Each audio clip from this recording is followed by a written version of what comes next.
Orange Peel Podcast, where we peel the covers off to reveal juicy hidden truths. You are definitely going to want a sip of today's squeeze.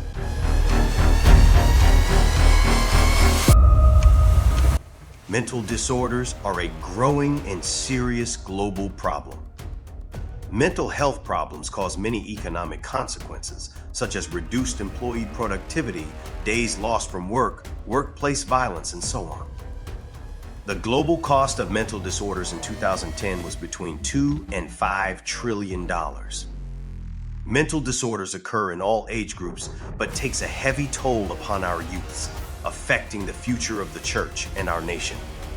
For example, in 2023, suicide was the second leading cause of death for teens and young adults between the ages of 10 and 34, according to the CDC.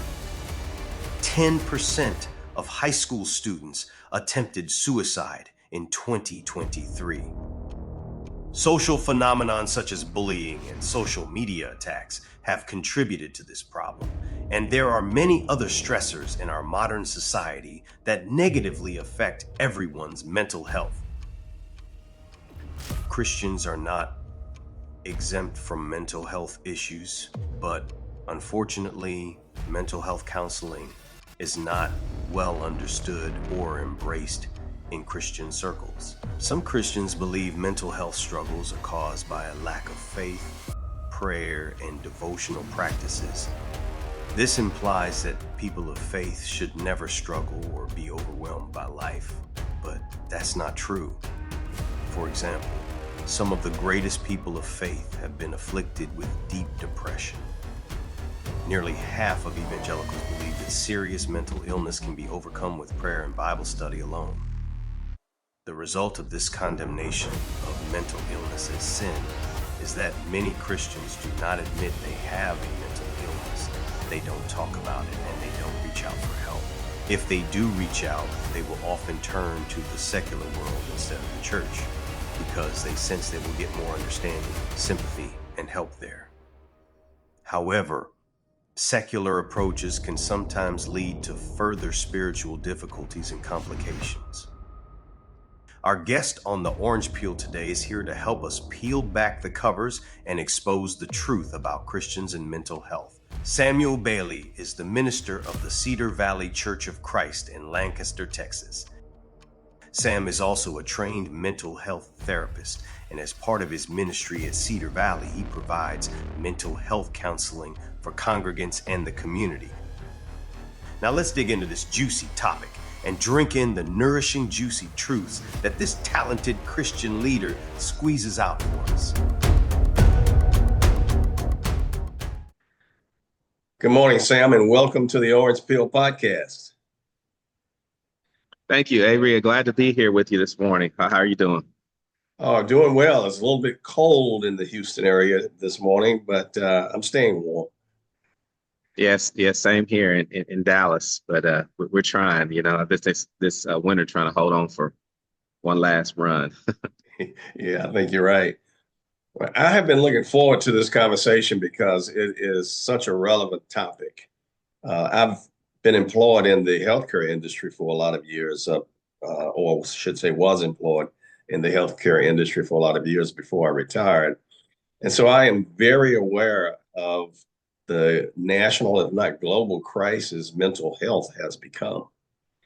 And so an opportunity to talk to you about your involvement in mental health is, I think, going to be a very welcome subject for our audience. So before I get into that, though, tell me, did your team win the Super Bowl? Well, not this year, but I was happy to see the Eagles win. I'm a Patriots fan, even though I left the Cowboys at age 14 and joined the Patriots. So I got a lot of good wins. But no, I was glad to see the Eagles win, though. Who won the commercials? Oh, that's a good one. I don't know if I remember any commercials that kind of stood out to me too much, but I thought there were some good ones. Well, me either. So I'm glad you didn't ask me back the question because I can't remember anything that stood out to me that I would give an award to either. Yeah. So you have been for uh, a lot of years now in the ministry. Can you Yes, just sir. tell me what attracted you to the ministry, Sam? Well, I was kind of what you would call a reluctant leader, like Moses, minding his own business, doing something else, and God called him. I've always been in and around the church, was raised in the church. We always were just taught to be servants and good people. And I just had a call working with young people, went into youth ministry. When I came to the church that I'm at now, I was asked to be an associate minister. The minister left. They did a ministerial search. Then I was doing the interim. And then I guess the church said, well, hey, we got somebody right here who's doing this. Why go outside? And so I went to the Christian schools, Southwestern Christian, Abilene Christian. And so, one thing I realized to do ministry, I didn't have to change anything about my life or my lifestyle. So I said, why not? And being my background in teaching and coaching, I said, I'll just have to translate those skills over into the body, to the church, and was able to do that. So I can still consider myself a teacher and a coach, because I do believe that your gifts or your calling rarely changes, but your assignment does. So I think my assignment moved from schools and fields into the church. I like that. I like that. And I know that you were inspired. I remember you making a remark that you were inspired to get into counseling because of your relationship with Gerald Lee, who was my minister here in Houston. So Yeah. tell me about that. Yeah, I just always thought, first of all, he's very articulate. I thought he was a strong leader, and the way his Bible classes were, he, Jack Evans Sr., those guys, I was amazed that they didn't have books, that other supplementary books or materials. They just opened up the word and they began to teach. And I was fascinated. I remember I was telling him a few weeks ago about how he would just break down the Psalms. And I was fascinated in how the Bible is a very therapeutic book, and how to infuse those two together, the mind, how to think, how to feel. And I felt that his preaching, his teaching was very therapeutic in nature, very practical, but also caused me to ponder deeper about who God is and what he means in my life. I'm glad to see more preaching taking a therapeutic bent, as you described it. I never would have used those words exactly. I think it's perfect because the hellfire brimstone preaching of the past just doesn't seem to meet the need today. So preachers like you and like Gerald Lee, I think, are serving our people very well. So tell me about your practice in your counseling practice. Okay, yes. Currently, I am in what you call a practicum, because I'm a grad student, and the means I undergo to get so many hours undergo supervision, but I'm able to practice as long as I'm reading my hours requirement and seeing my supervisor. I've been actually doing marital couples counseling, premarital counseling for 13 years, and one thing I found is that there were some things that I understood probably from a biblical standpoint, but then I wanted to expand that. There were people that came to me, but I had to send them away legally. Um, Even though I might have had some of the practical knowledge, legally, I wanted to expand myself. And then actually, when I got into the classroom, I realized there was so much that we don't know. And I often say one of the enemies of growth is certainty. When you're just certain that you know it all or you have all the answers, you tend to top off and limit yourself. And so as I expanded, then re-enrolled in school, it's just been a blessing. And actually, I still see people here in my office. I do virtual appointments as well. I worked at a counseling center, and I saw people of all origins, all nationalities, all religious beliefs, and so that really just expanded me. So yes, while I do Christian counseling, I do those that aren't even Christians as well, because I do believe at the core all of us are seeking for meaning. And even those that may not say that they don't want God or Christian counseling, we still can infuse that into there as well, because I believe God is the source of all meaning. So take a stab at telling us why you believe the mental health crisis is increasing in our world today. Uh, Well, I have a lot of interesting theories, and man, I could go on the list, right? Materialism. I could go. I have a belief in things such as pornography. I think social media. I believe that uh, we the mental health crisis is not something that's being created by these things, but like even like COVID, for example, people thought that COVID created a mental health crisis. I think COVID just exposed that there was one already there. So I believe that there are a lot of factors. I'm a more of a systems type of guy, which I believe that a person's environment highly impacts or shapes where they come from. And we all the product of our environment, right? We have the choice to either become better than where we come from. Some people come out of bad environments and they make the choice to improve. Some people come out of good environments, like the prodigal son. They tend to waste, what they've been given. So I believe there's a lot of environmental factors. I believe there's economical factors. I believe there's relational factors that influence all of those things. And some people are aware of them, but many of them don't even realize they're happening because they're in the subconscious mind. If you'd allow me to share an opinion to go along with yours, and I love everything you just said, and I think it's so true. I think also the way life is being defined Yeah. and happiness is being defined is essentially a lie, which leads to uh, mental issues. Yes. I think a lot of the pursuits in our culture today lead to emptiness. And for example, wealth. I heard a billionaire talking one time, and he said, once you have everything, life gets really boring. And it leads you into doing things you shouldn't do. It leads you into perversions, and it leads you into depression. And so I think that's a contributing factor as well. What Yeah. about, I'm go sorry. ahead. Well, yeah, to add to that, I think that's great because you're right. I think there's no such thing as a utopia, right? An ideal situation. People think if I finally get here, then if once I finally retire, or once I finally find a boyfriend, once I finally get this money, and we realize things don't really satisfy. So then we have expectations, and then there's reality, and then the gulf between expectations and reality is disappointment when the expectations don't match up. Well, I thought I should be here by now, or I was expecting to lose a parent by now. Who told me I didn't think I would ever be divorced? So you're right. There's a lot of unhappiness that's there because we're looking for an ideal situation that doesn't exist instead of viewing happiness as not because of circumstances, but in spite of it. I think when we don't live according to our intelligent design, Yeah. the way the creator made us, the example I like to use is if I take my family car and put it on a NASCAR track, it's not going to go well because that family car was not meant to race against souped up NASCARs.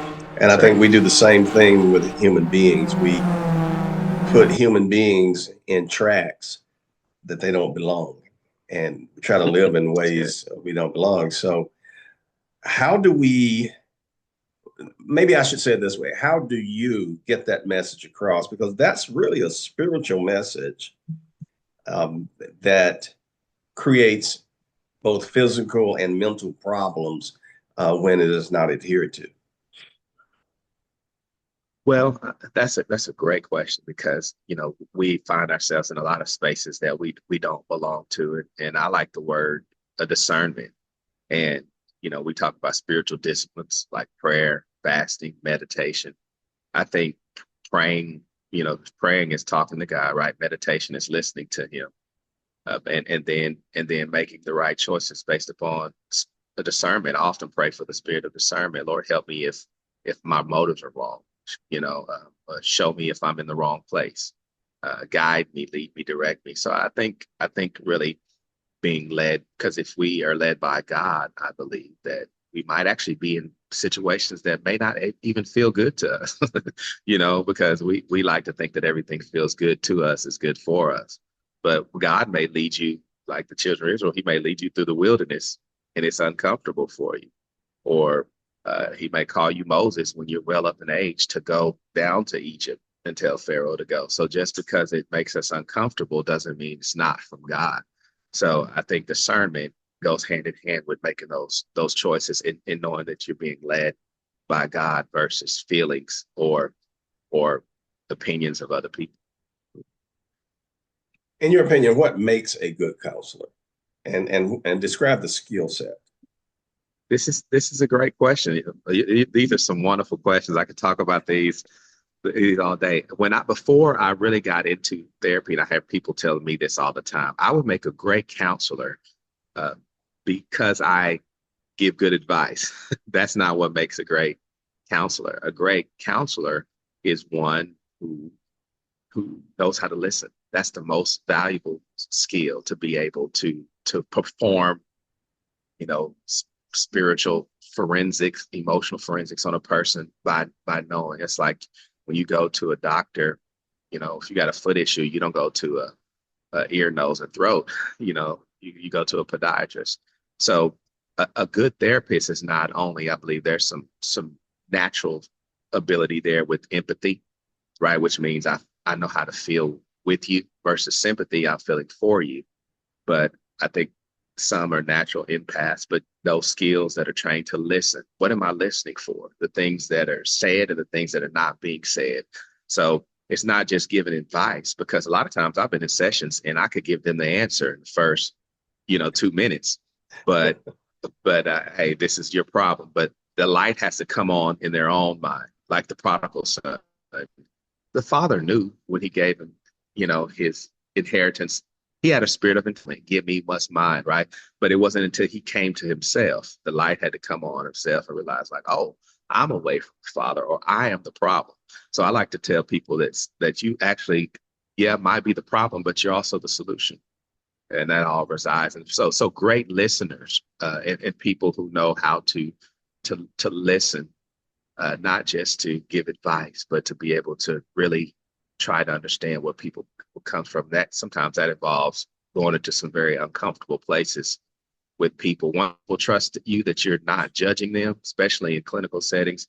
Then you can dive into some things. And I've heard some things I never thought I would hear, but it's made me more sympathetic, more empathetic to the human experience, and more compassionate, I believe, as well. I don't think it is widely accepted that counseling is of great value in Christian circles. I've heard Christians say, the reason you're having these mental issues is that you're either in sin or you're not living close enough to God, and you should be able to solve your problems with Bible reading and prayer. How would you respond to someone who make that argument? Well, I serve. There are people who come to church and pray and shout, have a good time, and still struggle with depression and still struggle with anxiety. I always say depression is pain of the past. It's usually over something that has happened or occurred. And anxiety is about the future, something that hasn't or you can't control. And so to live in the present and to maximize that moment, it does take, and this is very, very loaded to me, because there are people who believe, for example, let's use anxiety, right? Paul says in the word that we ought to be anxious for nothing, right? And everything through prayer and supplication with thanksgiving. So I do believe gratitude, being more thankful, helps to counter some anxiety. If I could just live in the moment, be grateful for what I have, knowing what God has done, right? Then he says there's an exchange. When you give your cares and your anxieties to God, then he in turns give you the peace, right, that surpasses understanding. So there you go. I don't understand. Well, the word says you don't have to understand to have peace, right? So I get that spiritually, and that has brought me a lot of comfort. Practically speaking, if a person doesn't have that spiritual reference or spiritual foundation, then you can systematically break down, okay, so what is this that you're worried about? Why are you worried about it? But now, what are the results of this? You have to do it a little bit differently, and you can actually get to the same thing. One of the things why I think that hinders Christians is There are, uh, we have, you talk about preaching, how much preaching that's out there that, we tell you what to do, but we don't tell you how to do it. So that's why I said therapeutic preaching. I can tell you about stop being anxious, but how do I do that? Right. So that's what counseling is. Counseling allows you to take it more in baby steps, more focus for your needs, your anxieties, your concerns, because everybody that comes through the church doors don't have the same anxieties, don't have the same situations. So that's the thing about counseling. It puts you in a one-on-one situation. Somebody's listening to you and can customly help you through. That's why I think Christian counselors are probably the most dynamic, because we can see it from that third eye, as we call it, that spiritual, that natural, and also that practical way of I can see it from hey, this is what God is saying. This is what this person might be feeling in the natural. Now, how do I blend those two together to help them actually give them the tools to do it themselves? That's what counseling does. It gives you the tools. So I believe it's important. Those are very powerful remarks. I appreciate that. And it makes me ask a question. Can it be dangerous for people to get counseling from people who don't understand the spiritual side of things? That's a great question. Yes. Well, yes and no, because just for example, just say I have counseled with people, just say someone who's been molested, right? And we're talking about forgiveness. Now, there are people who don't go to church who've had to learn or who have forgiven people. And a counselor has helped them work through that process. That the difference between a spiritual counselor, a Christian counselor, and a non-Christian counselor would be the motive for doing so. So I would go back to say, I can use the words of Jesus, right? Jesus said, if you don't forgive, you're the ones who trespass against you, I will forgive you. Well, that's a little hard. That's tough to say in a counseling session. I get that, but why should I forgive that person? And I can get in counseling. I can go into because of what it does to you physically. I could go into let's understand that the person who abused you. Let's try to process what they've been through. That doesn't justify it. So I believe everything has an explanation, even though it's not justified. So I've talked to people situations where infidelity has occurred, and I often say sometimes the victim of the affair was not the victim of the marriage. That doesn't justify adultery or justify them stepping out of the relationship, but sometimes that person was just out of human natural emotion stepping into that place. And there are times where I've heard people say this, that Christian counselors they can feel they're judgy. You know what I mean? You come in, you had a situation, and the first thing they tell you is, that's going to put you in hell. And that's not what we do. So I've had people to come in to me as a counselor, and they were like, wow, that was easier than I thought, because I'm like, yeah, you hear preaching, and that's a totally different thing. I'm just preaching to the general. I'm preaching for the masses. But as you come in here, I'm trying to help you in a non-judgmental way of working through your situation. So I tell them up front, there is no wow factor, or I can't believe you did this, which sometimes goes opposite of what we do in the church, right? We go in first, like, I can't believe that you've done this, instead of with the spirit of restoration, like, I understand why you did it. Now, how do we move from there? So there are times, yes, when some secular, so to speak, therapists can provide you a more comfort in feeling that they're not going to judge you, or say that you're sin, or now you're in hell, or you're lost, or the embarrassment that might come with it. Your insights have provided an insight for me that I've not really considered. Your training focuses on the why of God's commands. So let me give you an example of what I'm talking about. There's a scripture that says, a soft answer turneth away wrath. And so you can talk about the benefit of that behavior, without necessarily trying to connect it to scripture. Because whether that is talked about from a scriptural standpoint or from a practical standpoint, it still works. Right. Right. And so I think your training, your therapies put you in touch with the principles that God has put in place. And I'd never Right. thought about it that way until I just listened to you talk. How would you respond to that?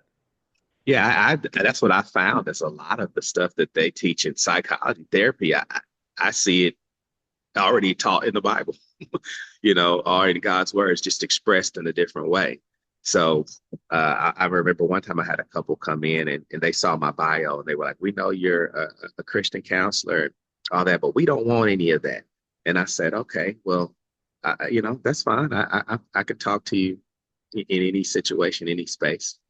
And so that's why I was asked the client, "What do you feel comfortable with?" Far as talking about bringing God into this conversation, because people have different views about God, and I have to understand the view of God that they bring into the situation, not trying to give them my view of God, but work with them from their perspective. Well, I said, "Try me." So she started using all these curse words, and so after that, I said, "Okay, you done?" And she said, "Yeah." So let's move on. And I said, "You're the one that's uncomfortable. I'm not, because of even your preconceived ideas of what a pastor should be like, or or what your definition is of God." So yeah, I agree with that. That totally. Most of the things that I'm looking for meaning in life. Well, as a Christian, I got my meaning. I know where my meaning comes from, so I can actually connect them. Uh, I've learned how to connect them to God in cases where they may not even want to say God without even realizing that it's God that they're wanting. So I'm going to move to a different area, and that is when you introduced yourself, you mentioned that you also provide marriage counseling or premarital counseling. I think that is overlooked in its importance because what I believe is very few people go into marriage really knowing what they have just gotten themselves into. Yeah. And so very glad to hear that you are doing that. As a matter of fact, along those lines, we created a series that we have been running on our website called the Daddy Letters. And it's this daddy writing letters to his daughters, teaching them about dating and preparing them for marriage.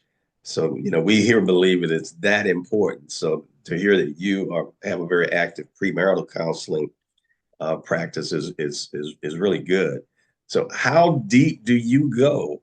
And how do you make sure that folks are really ready for marriage? Because marriage is a complicated relationship. Yeah, yeah. I believe it is challenging, coming from my father passed a few years ago, but coming in a household where my parents are married, 45-year plus, I've been at number 22 now, just seeing it, being around it, that it's humbling and it takes work. I actually have found, as in going on the track of an LMFT, marriage and family therapist, and then there are also LPCs, right? Licensed professional counselors. A lot of people don't want to deal with married couples. I'm talking about people who've been therapists for years, because I find it interesting, two people, and you're trying to stay neutral, so to speak. And I tell them all the time, I'm the referee or the umpire, and that's a challenging balancing act, because one person feels like you're on his side, you're on her side, and it's interesting. But in the premarital counseling, I usually give them a sheet. I think it has like 100 questions on it, and they have to answer it, and they have to give their answers apart from each other. And then we go through all the things. We talk about things from money, sex, family, communication, even things, faith, how they stand, go through all of it. And then I tell them at the end of it, if you want my perspective on whether you guys should get married now, I'll tell you. Some do, some don't. and and some of them are still married, and a few of them aren't. Many times, sometimes the recommendation was actually correct, and a divorce. And I had to learn, kind of like when you preach a sermon, right? I used to preach and worry about, did they get this? So I've learned it's the same way with marital counseling, with counseling, period. Because just because they don't they're not successful doesn't mean it's my fault, because they actually have to go and do the work themselves. So the one thing I will say that I found in the 15 years of marital counseling that they don't tell us about is boundaries. We talk, with the long hanging fruit, communication, money, in, infidelity issues, different things like that. But we know those things, family, but boundaries. I'm in couples been married 30 years. What are boundaries? Well, boundaries are like fences that you set up, right? It says come this far, but no further. It means I make them establish boundaries up front, what I like, what I don't like. And I said, you have the right as a husband or wife to say those things up front instead of waiting till things happen and then, withdrawing or becoming more aggressive or passive aggressive in it. So setting up boundaries to me, I think is the work of a foundation, like building a house. I'm setting up my boundaries, how we want this thing to be structured. And we're both coming into it as active. So if I know what you don't like, I'm not going to attack that. And if I know what you like, I'm going to try to do that, and kind of almost as a contract, as an agreement, and we negotiate what we want this relationship to look like. I've not heard the idea of boundaries being part of premarital counseling, but I think it's a brilliant idea. That's really great to hear. Oh, what do you think is the biggest challenge for a new couple? The biggest challenge I think for a new couple is to understand what they can prepare for and what they can't, because there are things that you can prepare for all you want to, right? You can, say where you're going to live, discuss how you want to handle money, but those things will change. You may start off thinking one of them's better with money. You may find otherwise. In my own situation, I think 2 years into my marriage, my mother-in-law died. That impacted our marriage. Things happen.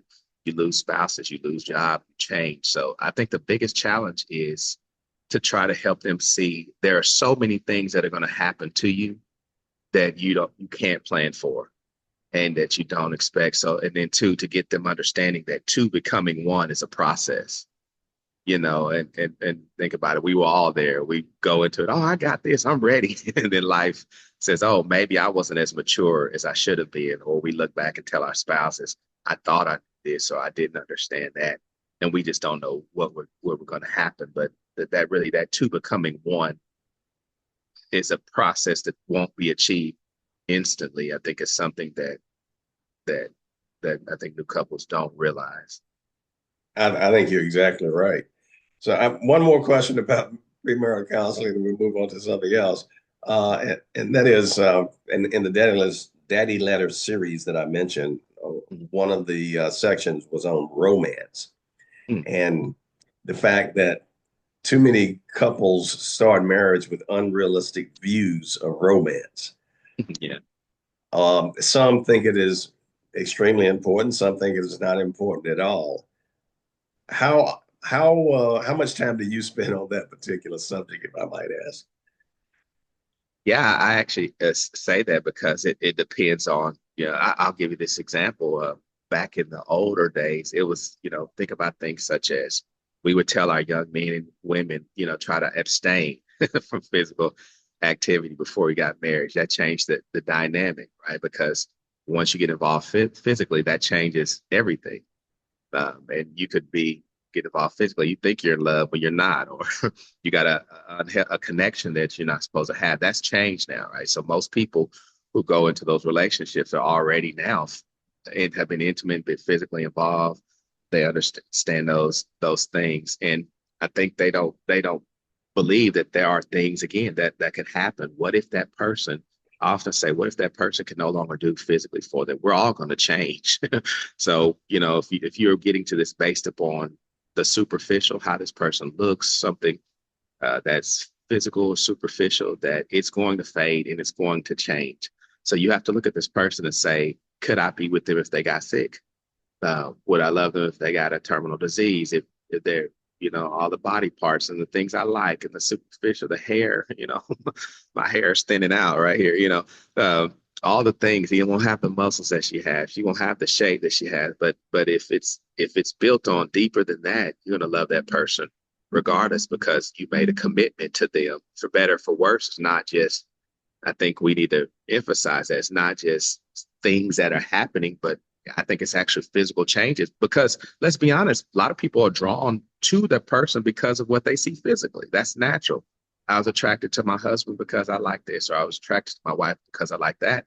And that can become a problem because, the person gains weight. People like, I wasn't attracted to her no more, or, different things like that. So I think that's a big thing to consider. Why is there more to it than just the physical, or I would call it superficial? Well, let me ask you a question that has a lot to do with marriage, but it has a lot to do with relationships in general. And that is, I believe that one of the biggest deterrents to a good relationship today is poor communications. How much time do you spend talking about communications, and how many couples have you counseled that really understand the importance of it? But to me, that's the number one frustration that people have. You're talking about boundaries, going into it, not understanding it, but in the middle of the crisis or the situation, it is a inability to communicate. And I liken it to, I did a message years ago of pouring water into a cup, right? Just say I have a 20-ounce bottle over here and a 16-ounce. I can pour everything that's in this 20-ounce in this 16-ounce, and this 16-ounce is going to be full, and the 20-ounce will have 4 ounces over. But the 20-ounce can, and the 16-ounce can't take no more of the 20. But if I take that 16-ounce and pour it in the 20 can take everything the 16-ounce has plus 4 more ounces. So it's all about capacity. Some people don't communicate well because they don't know how, right? Because that's where they've been used to, where they come from. And others communicate because they don't want to. There's some people who don't communicate well, and they're not aware that they don't, but they believe they do. So when it comes to communication, there's so many different facets and assets. So as I'm sitting in a couple, I tell them I'm sizing you up just like you're sizing me up. Then I found that, the most dangerous person is the person who, and I hate to use the word ignorance, but it does fit. It's a lack of knowledge or lack of understanding. A person who doesn't know that they don't know, but they think they know. That's the dangerous just place. I know this, I know that, or unwilling to be open and to be heard and to change. So, I have to go through situations where they're talking over each other. That's a habit. Or I've told sometimes, hey, I want y'all to fight every day at 4:00. What? We don't want to fight. Well, it's a choice. I'm trying to show y'all it's a choice. You don't have to argue, or bring your tone down when you're talking to them, or talk to your spouse like you would someone at work. So it's just little things. And then all the nonverbals, stop slamming the door, stop being overly aggressive, stop withdrawing. So it's a lot when it comes to communication. And again, it's people who go to church, who love God and love Jesus, and have to be really helped and guided through communication. And you have to, as I tell people, you have to that a boy. And I call it that a boy because as I was training my German Shepherd, somebody told me, the German Shepherds were very, very, mouthy. And so when they get a certain age, they'll chew on things. And so somebody told me, ball up a newspaper and hit him on the nose every time he does that. Well, when I did that, it was a mistake because every time I went to touch him on his head, he would bite. And I didn't want him. He's too big of a dog to do that. He come up with my girls and he was good with friends. So the real trainer told me, you have to that a boy. I know you don't want to do that, but you have to reward him for what he does right instead of punish him for what he does wrong. And I think that's what a lot of marriages have become. So you do something right, here's a treat. And that's called positive reinforcement. And the shock collar is, hey, he's going there, stop him. We're going to shock him. But we don't have enough positive reinforcement in our communication. Yes, that's the way I would like to be communicated. Well, I appreciate you. Thank you. Just general civility or respect or being cordial to people. A lot of times that has come from, they bring that from past relationships or from their lives prior to being married. They bring that into the relationship. Mm-hmm. That's great. In your remarks, you made me think about kids. Uh, juvenile suicide is increasing at an alarming rate. Why do you think that is? Well, one of the things in studies of suicide that has been found that there's no one direct underlying cause of suicide. But one of the things is like when we see clients, we always have to put in our notes, if there's some ideation of suicide. And there's a difference between having uh, suicide, thoughts of suicide, and or thinking about it, and having suicidal thoughts, being consumed about it. Um, one of the one of the things that they found though in studies, even though there's no underlying cause, even people who committed suicide or people who had a strong ideation of it, was that they were depressed. So the links between depression and suicide are very strong. So while you can fight suicide, we got to wonder, why is everybody depressed? I have a lot of reasons why I think depression is there. I think I've said it. I call it pain of the past, something that has occurred that I can't get over. It's down there, and I was down there in Port Arthur one time when the tropical depression right came and set over there, and it just dumped a lot of rain and just didn't move. It's like a cloud they can't shake. And one of the things I didn't understand about depression before my experience in education was that you can tell a person who's depressed all day, why aren't you happy? Why aren't you not sad? And that's not going to help them. So you have to give them the process of helping them to learn how to manage it, how to see it coming, some things to do to counter it. But just telling them to stop being depressed is not going to help. So the person who usually commits suicide, it's fair to say they aren't in their right mind. And I believe in things such as chemical imbalances. You can stay in a place too long, emotionally, mentally, and a lot of people are struggling in depression in our churches, and need and anxiety, need medications and different things to help them even stay balanced. I say a pill to get up, a pill to go to bed. And a lot of depression is not being able to know how to process or deal with things and handle things. And so people, I don't want to face that. I don't want to deal with that. I don't want to process it. And really, I don't want to feel it, because the depression state is there to keep you numb and down. I don't want to feel this, but I always just say, I got to feel everything. I got to say, okay, I'm hurt. And I'm upset about this, and I'm mad, and I can't change this, or I'm feeling lonely. So we try to get people to identify with their feelings and embrace them instead of running from them. And it just sinks them into a hole of isolation, which I think that's the best place that the enemy works. So, and I will say this one thing, and even I have teenage daughters. I tell them sometimes it's I think there's a correlation between social media. I really do. And a lot of our young people, looking at other people's lives, and I call it comparisonitis. I'm not pretty as her. They have this going on in their lives. I wish I was doing this. I want to travel. And they spend all day looking at other people, comparing themselves to other people, right? If I compare up, then I'm going to feel inferior. If I compare down, I'm going to feel superior. And neither one of those places produces anything good mentally, emotionally, and spiritually.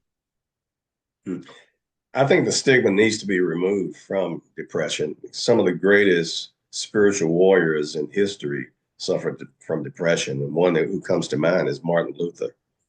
And they say he had bouts of depression that were about as dark as they could get. And I remember reading that his wife walked in dressed in funeral clothes, and he asked her why she was dressed in funeral clothes, and she said, "Someone must have died because you can't seem to stop grieving." So I do think it's important that we manage depression because it is a common problem. Yeah. Speaking of that, what would be your recommendations for maintaining mental health? You kind of touched on it earlier. There are practices that might help maintain health. You talked about meditation, for example. What else would you recommend an individual do on a daily basis to maintain mental health? Okay, I just think the physiological kind of connection between mind, body, soul, spirit. I think you got to take care of the whole man, and that's what's wellness. So, the work-life balance, spending time doing meaningful things. So I don't know if I'm an introvert or an extrovert, right? So I have to speak to audiences, deal with people, but I could be fine all by myself. When my father passed in 2020, I picked up the guitar, and that has been life changing for me. Learning chords, singing songs, uh, and the guitar has been great. I still, even though I'm in my mid 40s, moving toward 50, I still play basketball as long as I can. That's a great for me. Exercise, trying to eat right, spending time with family, and then I often tell people too, from a spiritual side, serve your way out of any hole. Serve people. When you're serving people, that's when you really feel satisfied. I think God made us that way. I'm helping somebody who's in need. And then I also realized at that point too that my life could be worse when you're serving someone homeless or going to the hospital and visiting people.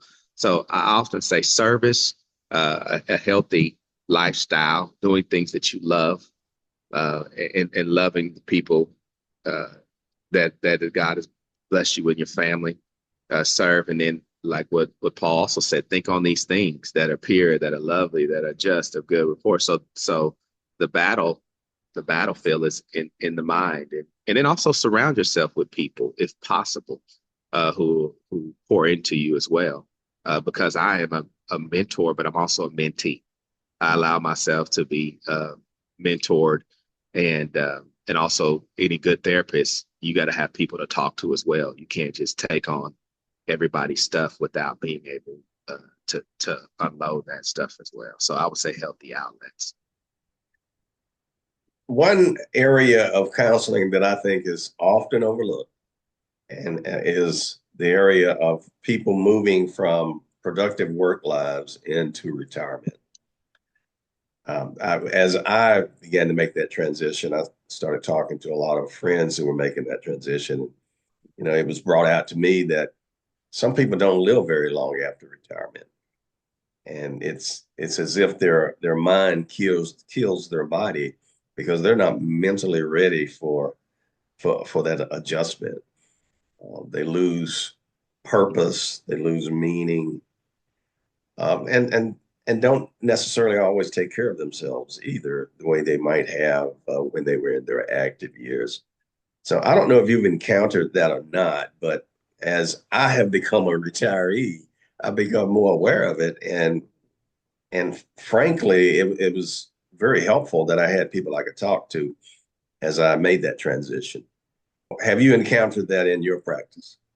Yeah, and I just think just this podcast alone, is something that's great. I'm glad you said that because think about it, we find so much significance and meaning in what we've done, and I say that all the time. I hope I can, and I've had to tell people in the situation you have to actually reinvent yourself.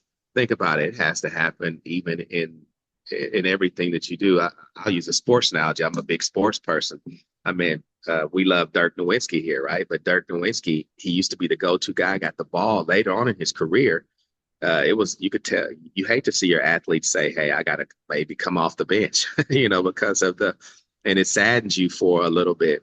So I think part of it comes in being okay with this new place that I'm in, and for me, I use myself pick up basketball games.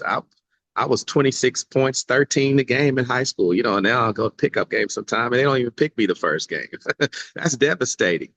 And I had to adjust though. I said, now, what I lack in foot speed, I got up here. So I've just changed. I had to reorient myself when they said Unc one day. Hey, Unc, I'm like, y'all not talking to me. I'm not Unc.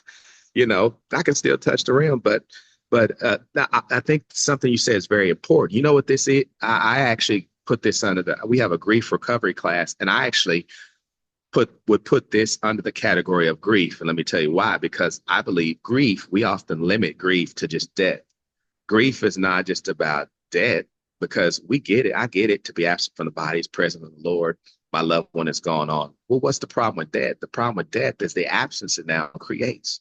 And so the change that it brings in my life. So grief is about change. You can be grieving having an empty nest. All your children are gone.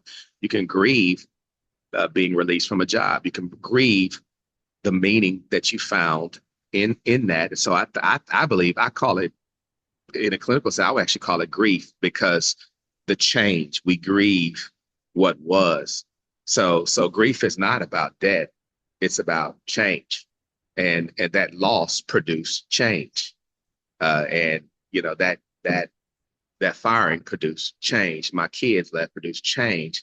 And now I'm grieving whether I verbalize it or not, the way things were. So then after, I think a person should go through that healthy grieving process and acknowledge it, that this is a change for me and this is hard for me and I'm adjusting for this.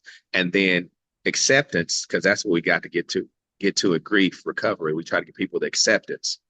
And once I accept it, then I can go on and reinvent myself with a better purpose of I'm no longer what I was or where I used to be or what I was, but I'm going to embrace this new phase of my life. And I think a lot of people don't want to embrace that. And so they struggle. I think that's brilliant. It reminds me of professional athletes who, Yeah. have short careers, and they suddenly find themselves still very young, not able to play, and then you'll end up doing something like Mike Tyson did, old man in the ring boxing a young man. Yeah, that was interesting. um, let's see if I can get you to uncomplicate the landscape of counseling for folks, because there are different professional titles that are thrown around, and people don't always know who they need to go see. Do I need to see a psychologist, a psychiatrist, a mental health counselor, a clinical health counselor, a substance abuse counselor? I mean, to the best of your ability, can you lay that out for folks, what their options are? Okay, I'll start with the we'll go LCDC, licensed clinical dependency counselor. That's usually people who deal with substance abuse of any kind. There are people who can make the mistake to believe just because somebody is licensed to deal specifically with chemicals and chemical abuse, then they are a clinical therapist, so to speak. LPC, licensed professional counselors. Those are people who have, number one, gone to school and so you have at least a master's degree, and you have a certain amount of hours that you fulfill. A licensed professional counselor, and what I'm on the track of is LMFT, which is licensed marriage and family therapist. So we are specialized. We do individuals, but we specialize also in family dynamics, which do group counseling, families, marriage, which is primarily strong in of itself. So same thing, master's degree, requirement of hours, and also pass the state exam. So there are three things that have to occur there. Now there are people now the only danger in this counseling thing, now there's people say I have a counseling degree. Well, what is it? What is that? Going online, getting things to that. If you're gonna, be licensed and legit and professional, especially at least 66 hours and hundreds of supervised clinical hours. So then you have a psychologist, which is a lot of times they don't practice, right? So we're talking about clinicians, someone practices, and then two, you have to even consider inpatient and outpatient. For example, I had a young man who was at a rehab center, and he was there because of his alcohol addiction that was destroying his family. And he probably was with a LCDC, right, a chemical counselor. But then when he checked out of the hospital, he came to what they called outpatient, which was to me. And I saw him as a LMFT, but I was not seeing him about the alcohol. I was seeing him about the issues that made him go to the alcohol. So we work, kind of coincide together. So psychologists are people who really, there's a lot of psychologists who study human behavior and organizational behavior, all different types of behavior, how the mind works. Those aren't necessarily clinicians, right? So just because somebody says they have a psychology degree or a degree, a bachelor's degree, that doesn't mean that they're necessarily qualified to practice. On to practice, you have to again have the degree, have the hours, and pass the exam. So which are all challenging in and of itself. So you just can't say I got a psychology degree. Psychiatrists are those who usually are able to prescribe medicine and deal with a lot of really severe things at times, schizophrenia, different things like that, and are able to, based upon recommendations, based upon their own assessments, to be able to say, hey, this is what your prescription is going to be. And nowadays, you see just general doctors prescribing medicine to people. Yo, you got ADHD? Well, let's just take this. I think it's those big pharma in cahoots at times. And so a lot of people, I think, are on things that probably even shouldn't be on things. So and then you have just, you have school counselors, you have people who, so I would be leery if somebody says they have a counseling degree. What does that mean? What training did you go under? Did you go through supervision? It only took me a year to get it. I mean, at best, it's going to take 2.5 years to do all of those things. And so I think those are the main ones that people deal with now. And we have to be careful, even in the church, of saying somebody just, I'm going to let this brother counsel me because this is the brother, and I had to realize my own limitations in that. Even as a minister, I started telling people, I don't know nothing about that, or I can't handle that, because you got to be careful. Malpractice is a big thing as well. If you don't know what you're doing or knowing how to handle it. And then I'll say this last thing, the book, the DSM, which is a book that diagnoses people. Yes. There's a class that I had to take, and where they gave us hypothetical scenarios, and we had to go through the process of knowing how to properly diagnose someone. Well, you're not going to even use that a lot.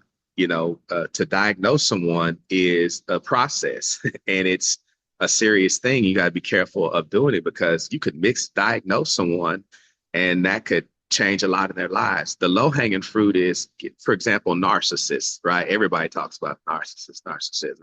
What happens? And because it's in general psych, right? General, it's pop culture. Well, a lot of times people who we call narcissists are actually borderline.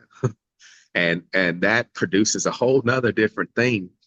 So we in our field don't really focus on much trying to get a diagnosis of a person, and real careful about that. I think what a lot of people who aren't in it don't understand, that you got to be careful when you start doing that. Because some people may not have we could say a lot of people have traces of narcissism, narcissistic traits, but we wouldn't, because the narcissism is actual personality disorder.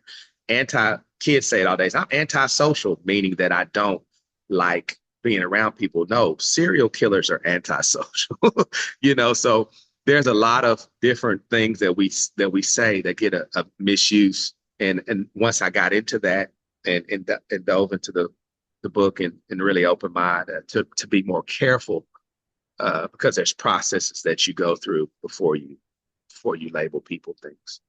And that's great. Thank you.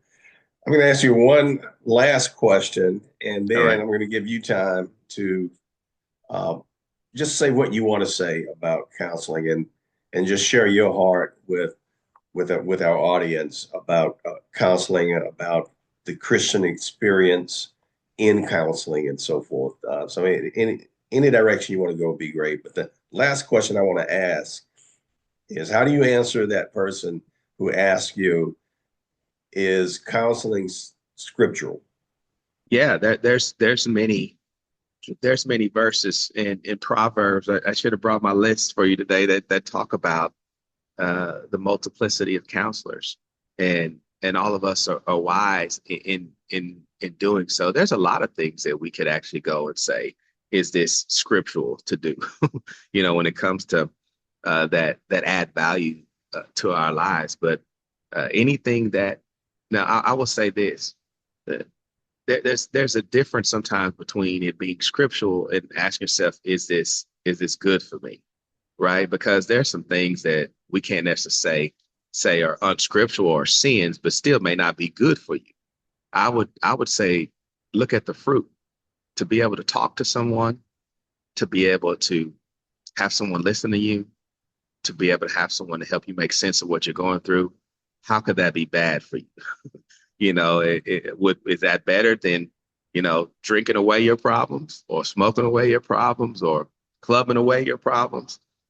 So I think sometimes this is when they collide, because people say it's unscriptural based upon on what to seek wise counsel is actually biblical. Like I said, that's the thing I did prepare. I had so many examples of that where we have, and I think back in those days, we just did. Mental health has always been around, right? It just wasn't labeled as mental health. And we just didn't know what we know now. It's like preaching, right? A lot of things we discover in preaching because we got so many resources. We got commentaries. We understand the Greek. We hear different scholars on there. So we may have a different perspective on different texts than our forefathers did, because just share what we've been exposed to and the amount of information we have access to look at it. So I think it's a good thing, and don't let anybody discourage you from that, because if it is, unbiblical or a sin, I haven't seen that scripture yet, but I have seen many that talk about being able to seek and wise counsel.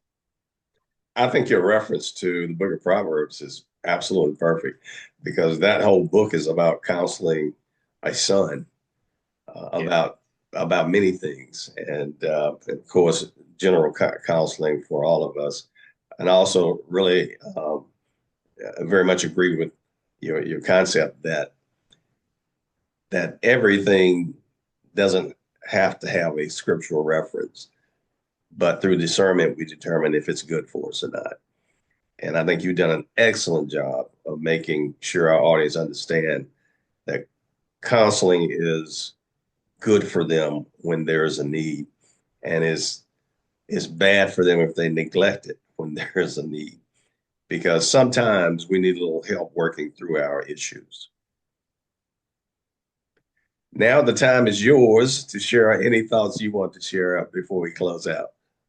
Well, first of all, this is thank you so much for having me. I'm just elated and excited. These are things I didn't realize I needed to share and wanted to share. They've been on my mind and heart, and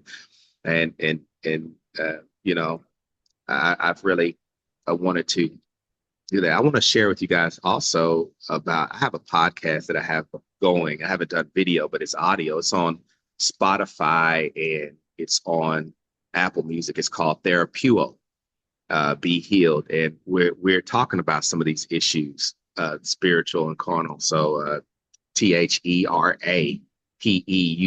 It's a Greek word that is that Jesus, when he talks about healing, be healed, be healed, healing, wholeness, wellness.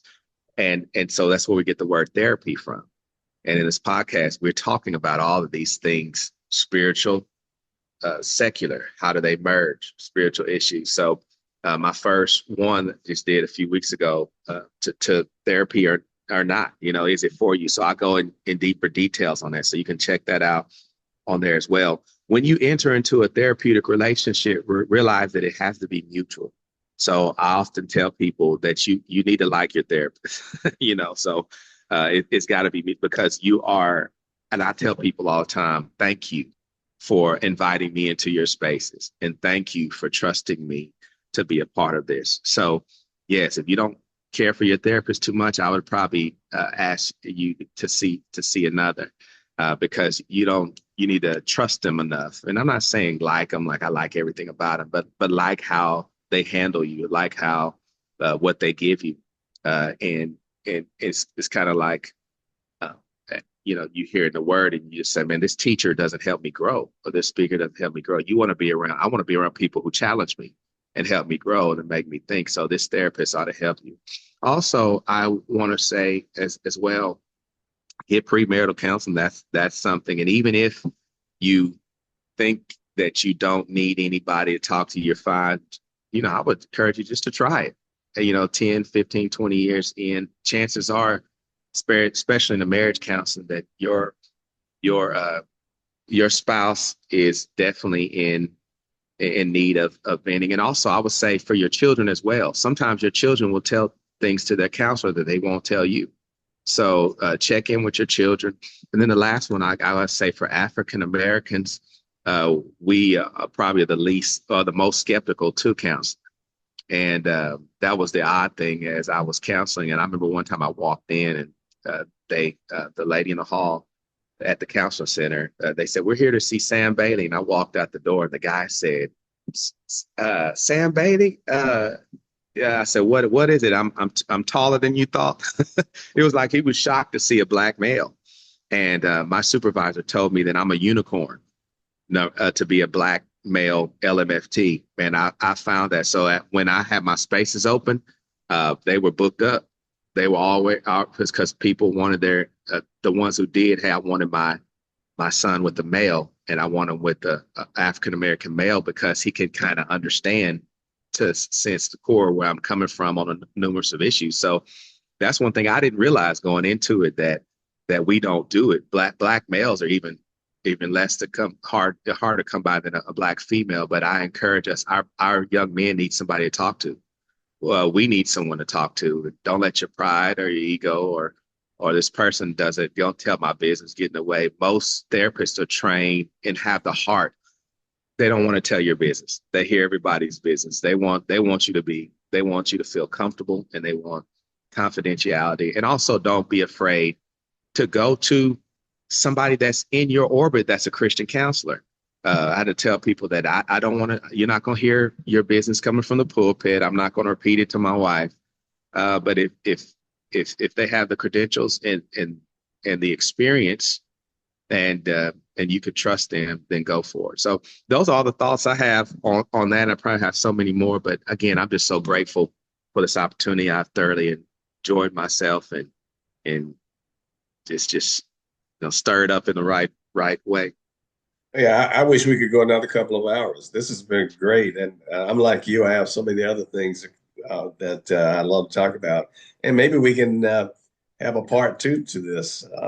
And I'd love that. We would definitely, though, put the link to your podcast on this podcast so that it would be available to folks. So thanks Perfect. so much for sharing that. Thank you. So with that, I'm going to say that this was a wonderful conversation for me. And I'm sure that after our listeners go through the material, that they'll want to like, comment, and subscribe. Sam, thanks so much for your time today. Thank you, Brother Avery, and look forward to checking this out.